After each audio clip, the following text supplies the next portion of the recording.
Hello everyone, welcome to session Shrilok learning point. Mission TET, C TET, super TET and कोई भी state level के teacher exam preparation के लिए available है video. तो फ्रेंड्स, टुडे हम यूपी टेट के अंतर्गत मनोविज्ञान में उपस्थित कुछ तत्वों की बात करेंगे जिससे कुछ प्रामाणिकता का बोध कराती है। तो इसके पहले कुछ पिछले वीडियो में हमने मनोविज्ञान के कॉन्सेप्ट को समझा था और उसकी डेफिनेशन को समझा हुआ था और उसकी प्रकृति को। तो टुडे सेशन शुरू करने से पहले एक छोटे से सुविचार के साथ शुरू करते हैं, क्योंकि सुविचार से हमारे अंदर गोल को प्राप्त करने का एक जुनून सा आ जाता है।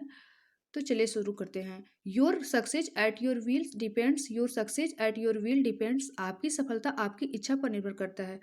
तो हमें अपने हमने हमें अपने भविष्य को खुद क्रिएट करना है, तो उसे सही रास्ते पे ले जाना है। इसलिए हमें अपने गोल को प्राप्त करने का निरंतर अभ्यास एवं प्रयास करते रहना चाहिए। तो चलिए सेशन को शुरू करते हैं। मनोविज्ञान में उपस्थित तत्व।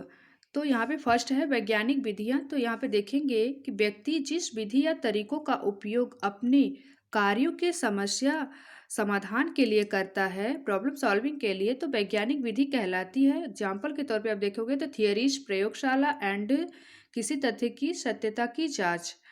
नेक्स्ट वस्तुनिष्ठता। तो बच्चों से उस टॉपिक से क्वेश्चन करें जो उस परीक्षा के लिए पाठ्यक्रम बनाया गया हो, तो वस्तुनिष्ठता के अंतर्गत आता है।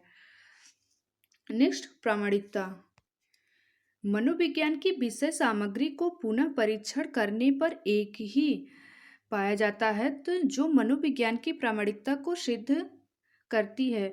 तो आप किसी तथ्य की अगर जांच के लिए करते हो, अगर जो सत्य होता है तो बार बार वही परीक्षा करने पे आता है, तो वो प्रामाणिकता के अंतर्गत आता है। नेक्स्ट सार्वभौमिकता। तो सार्वभौमिकता के अंतर्गत मनोविज्ञान के सिद्धांतों एवं नियमों का अध्ययन वैज्ञानिक विधियों के द्वारा किया जाता है तथा इसकी विषय वस्तु में सिलेबस में इसके प्रामाणिकता, वस्तुनिष्ठता एंड भविष्यवाणी के गुण पाए जाते हैं। तो यहाँ वर्ड से ही पता चल रहा है सार्वभौमिकता, तो इसमें सभी के गुण पाए जाते हैं, प्रामाणिकता, वस्तुनिष्ठता एंड भविष्यवाणी करने की। तो इसलिए यह सार्वभौमिक होता है मनोविज्ञान। नेक्स्ट भविष्यवाणी, फिफ्थ नंबर भविष्यवाणी। मनोवैज्ञानिक पूर्व मापन को ही भविष्य में होने वाले व्यवहार का आधार बनाते हैं। किसी परिस्थिति विशेष पर अमुक व्यक्ति द्वारा किए गए व्यवहारों के आधार पर भविष्य में उसी परिस्थिति में उस व्यक्ति के व्यवहारों की भविष्यवाणी की जाती है। तो आपके बिहेवियर से ही आपकी भविष्यवाणी की जाती है।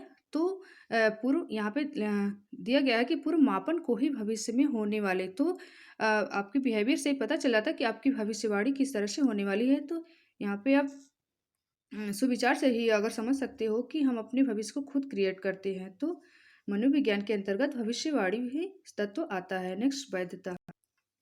पाठ्यक्रम जिस उद्देश्य की पूर्ति के लिए बना या परीक्षा जिस उद्देश्य की पूर्ति के लिए बनाया गया हो, उसी उद्देश्य की अगर पूर्ति करे तो यह वैध माना जाएगा। नेक्स्ट व्यावहारिकता। बच्चे के पूर्व ज्ञान से जुड़ा होगा, कक्षा तो व्यवहारिक होगा। परीक्षा को ही ले लीजिए, अगर बच्चे के वातावरण या जिस वातावरण में रह रहा है से संबंधित अगर मिलता जुलता शब्द होगा तो परीक्षा व्यवहारिक होगा। अगर कोई भी अगर बच्चा जिस वातावरण में रह रहा है तो उसी वातावरण से अगर उसको मिलते जुलते अगर शब्द मिल रहे हैं, उसको पहचान हो रहे हैं, तो वो परीक्षा या फिर कक्षा व्यवहारिक होगा। नेक्स्ट, तो यहाँ पे कुछ नोट पॉइंट है। आत्मनिष्ठता। तो शिक्षक का जो मन करेगा उसके बारे में परीक्षार्थी से पूछेगा, तो ऐसी कक्षा का वातावरण नहीं होना चाहिए। यहाँ पे आप अपने नोट्स में इंक्लूड कर लेंगे, आत्मनिष्ठता जैसे शब्द नहीं होने चाहिए। नेक्स्ट विश्वसनीयता। तो प्रत्येक परिस्थिति में विश्वास हुआ दुकानदार सभी ग्राहक के साथ एक जैसे अगर बिहेवियर करता है तो वो विश्वसनीय होगा। तो आज के लिए इतना ही फ्रेंड्स। नेक्स्ट टॉपिक लेके चलेंगे। अगर सेशन समझ में आया तो प्लीज़ कमेंट जरूर करिएगा और चैनल को लाइक, सब्सक्राइब एंड शेयर जरूर करिएगा। नमस्कार।